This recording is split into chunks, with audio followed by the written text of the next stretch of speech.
Greetings, gamers! I just got back from the future, and while I was there, I decided to watch the latest Star Wars movie. Now, if you ask me, I thought the movie was pretty but despite the graphic male nudity, I still thought it was pretty good. And since it's Star Wars season again, I figure we'll go back to basics, and I'll just review every Star Wars movie ever made. If you ask me, Star Wars is what I would classify as the perfect franchise. It has a timeless setting that you can apply just about any story to. In this extremely versatile world, you can experience an explosive action-adventure movie, a plucky kids show, a smaller scale heist movie, an Old West / samurai-inspired show, and the movie version of what a nightmare feels like. Oh, yes.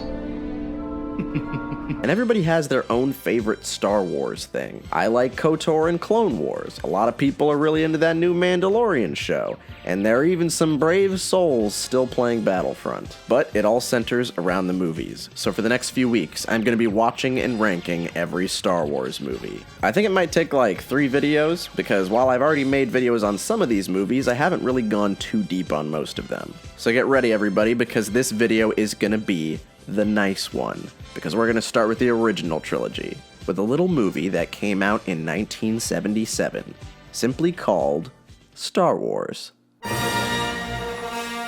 We're about to get hyperbolic here, alright guys? I'm going to go ahead and say it. I think A New Hope is a perfect movie, flaws and all. What? And I fully know that I am the most biased person to be saying this. But honestly, while I've been a Star Wars fan for as long as I've had sentience, I actually didn't love this movie that much until pretty recently. A few years ago, I was sitting with one of my exes who had never seen any Star Warses, and I tried to warp my brain and watch it with them as if I had never seen it before in my life. And watching it with this perspective changed how I saw this movie. After I watched it, I decided to look up reviews from 1977, and they are amazing. Because back then, this kind of movie just didn't exist, and people didn't know how to articulate their thoughts on it. A lot of true cinephiles call Jaws the first blockbuster ever made, and while that's technically correct, I personally see Star Wars as the real birth of the blockbuster that we know today. Action-packed adventure movies with young, likable characters facing off against generic bad guys. And when you read these reviews, you have people like Roger Ebert, who didn't know back then how to describe what he just saw. He calls it an out-of-body experience, and he marvels at how the movie can be so entertaining without having a deep message at all. So now, I want you guys to do me a favor. I want you to humor me,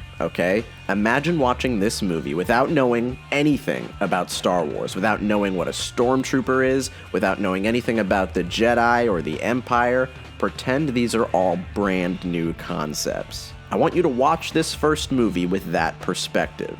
Sit with me and imagine that you're sitting in the theater in 1977, and this is the first thing you see. Ah, what the fuck? The first thing we see is a text block to introduce us to this world. And normally I would say this is dumb as fuck, but the text is concise and easy to understand. Let's be honest with ourselves here. Back in 1977, this was considered a pretty weird fucking movie. There's a princess with her hair and weird buns on the side and a giant in a monkey suit or something. I mean, it was weird. It was very, very weird. So for once, I'm completely fine with putting all the exposition right here at the beginning. They managed to fit a lot of information in this small space, and plus the music is cool and the presentation is engaging. The text floating away from us at this angle is more visually stimulating than if it was static or even if it just scrolled vertically. I mean, look how boring this looks. It looks like shit. Now after that, we get this iconic shot. I personally think the beginning of a movie is the most important part, and this movie hooks you in the best way. It starts off right in the middle of the action, baby. With just a block of text and some simple imagery, we know exactly what's going on here. These are the rebels, and this is the Empire, and the Empire is really big and really scary and strong, and damn, he's really tall. Oh my god. The only characters that we have to follow so far are these 2 robots, and they have such distinct and entertaining personalities, and one of them can't even fucking speak English. I'm sorry, sir, but he appears to have picked up a slight flutter. I'ma beat that attitude up out you, bitch. You big fat bitch, oompa loompa body ass bitch. How dare you call me that? This movie opens up with 2 faceless robots on a planet full of aliens, and we are still engaged. It's only later that we see some normal people on this planet. Luke being introduced at this point is perfect because this is when he's actually important to the overall story. Now this might seem like an obvious point to make, but it's not obvious to everybody, most namely George Lucas himself. See, in the original edit, George actually put in extra scenes of Luke during this opening act, and it really kills the pacing. It's incredibly boring. Luke doesn't have anything to do with the story, but I guess he thought he had to introduce his main character sooner, and I mean, it's not unreasonable to think that. Most movies do it that way, but it's good that things are streamlined here because this movie has a lot to explain. We're only like 20 minutes into the movie and we've already seen robots, a princess, lasers that kill people, lasers that don't kill people, gigantic spaceships, and an evil cyborg samurai wizard. And the fact that none of this becomes too much for the audience is all because the pacing and flow of information is perfect. To this day, I still don't have any idea what the fuck Luke actually does with his aunt and uncle, but I know he doesn't like it, and that's all that really matters. Once Luke is introduced to the story, we can start experiencing the world through his eyes. Characters start explaining things more. We learn about the Force and Vader from Obi-Wan, and then right after that, we have a scene showing us what kind of person Vader is and how the Force can be used.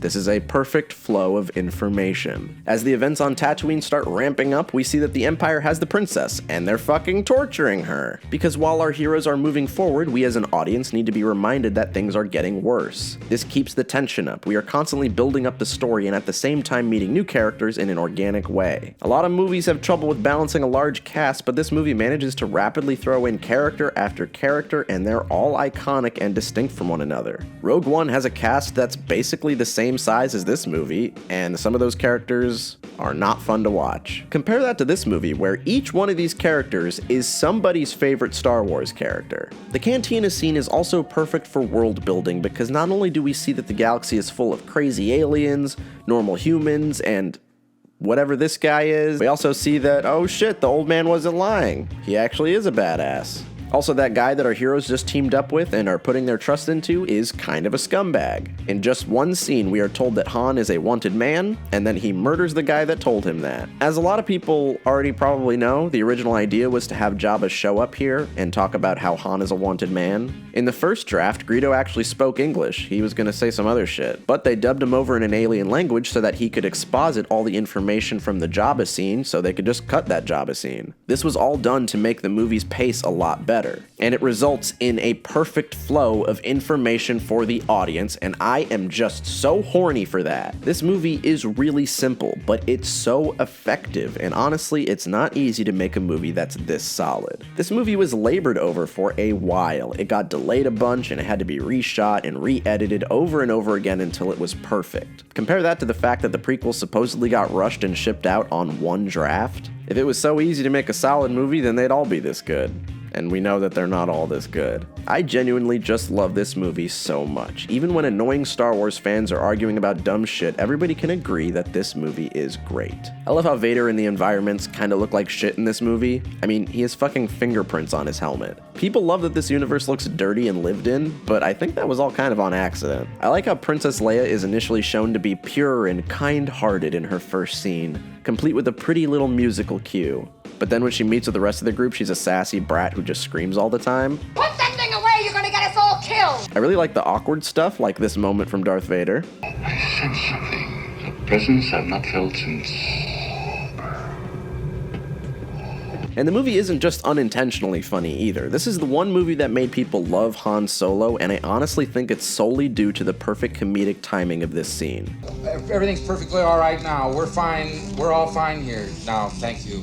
How are you? I also really love the title Star Wars. It's so simple. It tells you everything that you need to know. And I'm kind of mad that this movie got changed to A New Hope, and that all the movies are now called Star Wars, because before this was just the name of the first one. I really wish the rest of these movies kept this naming convention, because A New Hope is probably the lamest name ever. Honestly, nothing can ruin this movie for me. The characters in this movie are perfect, the pacing is great, the music is iconic, the effects are timeless, and the sound design is amazing. Everything is good. Any criticism I do have for this movie is usually just leveled against the current releases of this movie. Every good thing that I've said so far is about the original version of this movie, which you have to watch illegally. The only widely available versions of A New Hope are honestly fucking awful. There's kind of a stigma attached to Star Wars nerds because people think we complain about dumb shit all the time, and yeah, that's kind of true, but it started back when Lucas was taking this good-ass movie and just fucking with it. You cannot legally watch the original version of this movie. As someone who loves film,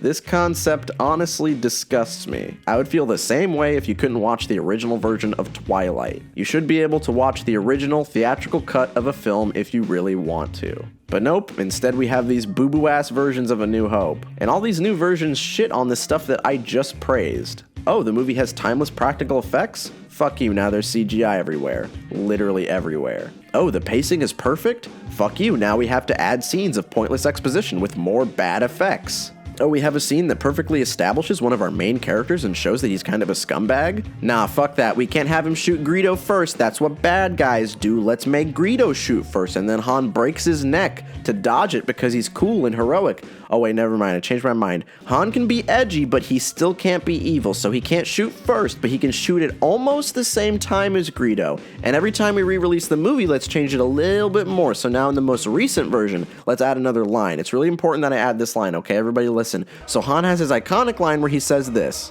Yes, I bet you have. And then the guns go off and Greedo dies. But let's make Greedo say the last word now, okay? Now Greedo's gonna say McClunky, because I don't know, I guess it's to show that Greedo telegraphs that he's gonna shoot Han, and it explains how he can dodge the laser instantaneously without having superpowers, but hey, I don't know, maybe we should just go back and keep it the way it was! 10 out of 10, the greatest film of all time, I can't wait for the sequel. So I had a lot of nice stuff to say about the first Star Wars movie, and Star Wars is notorious for having movies that are not exactly equal in quality. So, is The Empire Strikes Back as good as the original Star Wars? Nah, bruh. Don't tell anybody I said this, but it's actually better. A lot of people think Empire is the best Star Wars movie, and sometimes I agree with that. I kind of regularly go back and forth on if I like this or A New Hope more. To me, they're equal because I can't watch A New Hope without watching Empire right afterwards. It's like Kill Bill 1 and 2, you gotta judge them together. And much like Kill Bill, both of these movies are vastly different from one another. This movie isn't as flashy or bombastic, and it's not trying to prove anything to the audience. A New Hope has to reel you in right from the start and build up this grand adventure, but Empire's kinda slow in comparison. The pacing isn't as good, and it's more about building upon the world that we've already seen. And that's kind of the vibe of the whole movie. It builds upon the last one and makes things just a little bit better. And some aspects are a lot better. Firstly, from the opening scenes, you can see that the movie is just shot better than the last one. The lighting is a lot more atmospheric, and the camera actually moves around more with our characters. A New Hope is shot in a very static way, and this movie's a lot more dynamic. One other thing that I love is how Star Wars is the one movie series that doesn't waste time explaining the previous movie for people who haven't seen it. The only exposition we get in Empire is Han reminding us that he has a price on his head, and that's okay because in the original cut of A New Hope, it wasn't really a point that was focused on a whole lot.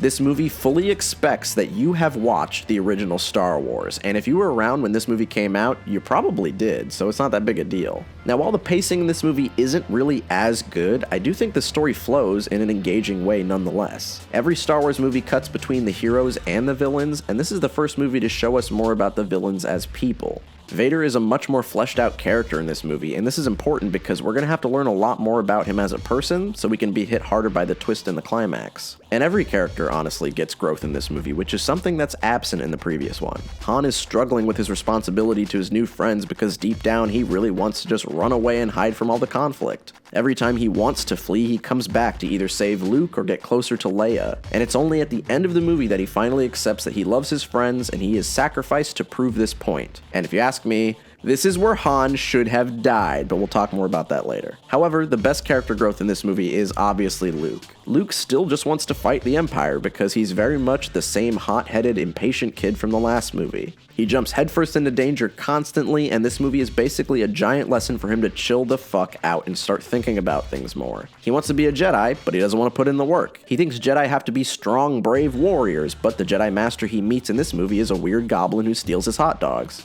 Hey! This whole time he thinks the Empire is just pure evil, but he has his faith shaken upon hearing that Vader is his father. And in the end, he gets his ass beat and thrown in the garbage. I really like movies where our hero is beaten because it makes their eventual victory much sweeter. And this is all made even better by Mark Hamill's performance as Luke. Most of this movie is just him on his own interacting with puppets. In his scenes on Dagobah, this is seriously just Mark Hamill, and underneath the floor is Miss Piggy. Now they couldn't hear above, and Mark couldn't hear Frank Oz. How do you do a scene? You can't hear each other.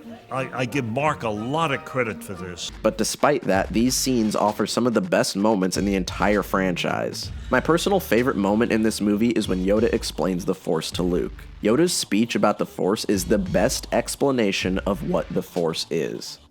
Its energy surrounds us and binds us. Luminous beings are we, not this crude matter. And when people say, oh, I like the Sith because they aren't boring and they can have sex, I kind of roll my eyes because the way Yoda speaks makes it sound like he has a genuine understanding and love for the Force, where anytime the Sith talk about it, they only use the most simplistic language. It's to show you that they really don't understand it at all. I appreciate that other media has worked to make things seem a little more gray, but I also like the way this movie deals with the inherent black and white nature of this concept. Overall, this movie is just really good at emotional moments like this. Reviews back then called this movie darker than the first movie, but if you ask me, it just feels more mature, not exactly darker. The first movie introduces us to good and evil in this universe, and this movie works to flesh out those sides a little bit more. This movie's also lucky because it's the one movie in the original trilogy that is virtually unscathed by any special edition changes. While A New Hope has been butchered by the recent releases, this movie is almost completely untouched. Even George Lucas himself realized that this movie is one that he doesn't need to mess with too much. The Empire Strikes Back is a pretty cool movie, and if you like Star Wars, you already know that. And yeah, it's a crying shame that this is the last good Star Wars movie before Disney bought things. And yes, I very much stand by that. 10 out of 10, it's also good. Let's watch the dumb one now. So now we have the conclusion to George Lucas's original vision, Return of the Jedi. And I've already made a video on this movie. That was actually my very first Why It Sucks video. And while that was a long time ago and my approach to these kinds of videos has changed a bit, my opinions have not changed at all. Anyway, if you want to watch that video, the link is somewhere around here. It's either in the description or up there, I don't know, it's not hard to find. But hey, this is the ultimate review, and I can't just not talk about it. So let's paraphrase that last video in a lightning round. Here's everything I don't like about Return of the Jedi. Han Solo sucks, he's boring as shit in this movie. He isn't the funny, charismatic character we knew him as. I guess Carbonite just deletes your personality because he is not the same man at all. In this movie, he is just a straight up buffoon. He takes on a strangely passive role in this movie, and he should have died in The Empire Strikes Back. Just think about how cool it would be. It would have really solidified his character arc. I really like him in The Force Awakens, but I don't know, would have liked it more if he wasn't ruined in this movie by overstaying his welcome. And I say this a lot, but this movie is really fucking boring. It is so uneventful. The last movie has the Empire mounting a counterattack against the rebels. It's literally the whole plot of the movie. It's in the title, for crying out loud. So why did the Empire just stop striking? Why are they just hanging out in this movie? What happened to make them decide, oh, you know what, let's just stop attacking the rebels for a few years, who cares? A small rebel force has penetrated the shield and landed on Endor. Yes, I know. The structure of this movie is also completely fucked. The whole first act is centered around this absolutely fucking insane plan that Luke comes up with, where he just allows himself and all his friends to get captured just so he can launch an all-out brawl with Jabba in the desert. Couldn't he just go there with his lightsaber and his friends and fight everybody? If that was your plan from the start, then why don't you just do it here? Then after that, we get this extremely riveting subplot about our characters camping in the forest. I honestly cannot think of a single exciting thing that happens in this middle chunk of the movie. I make fun of the first act because it's all really stupid and Luke's plan makes no sense, but at least it had exciting shit. But for a vast majority of this movie, I honestly struggle to stay awake. There's a lot of unnecessary dialogue, and before the final battle, it is just a sluggish and agonizingly boring movie. It's a weak finale to the trilogy, and it doesn't even come remotely close to matching the level of quality seen in the previous two films. I don't like Return of the Jedi, and it's the one movie in the original trilogy that I do not watch. If anything, I skip to the end because the final battle has some cool stuff in it. The movie does have good moments, but if I'm judging the full picture, I cannot give it a good score. 6 out of 10. Very disappointing.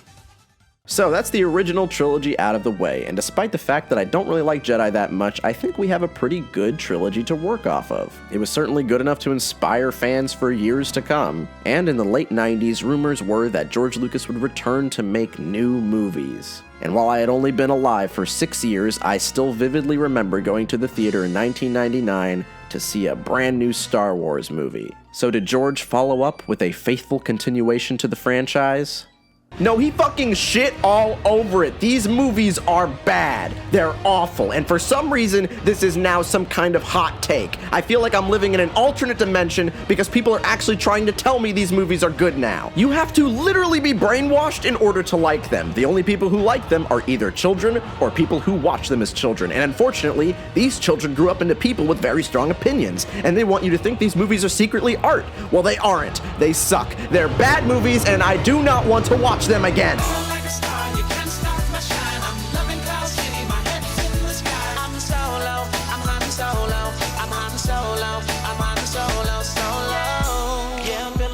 Tonight, finally feeling free and it feels so right. Oh, time to do the things I like. Gonna see a princess, everything's alright. Oh, no job but an answer to. Ain't a fixture in the palace zoo. No, and since the carbon nights off me, I'm living life now that I'm free.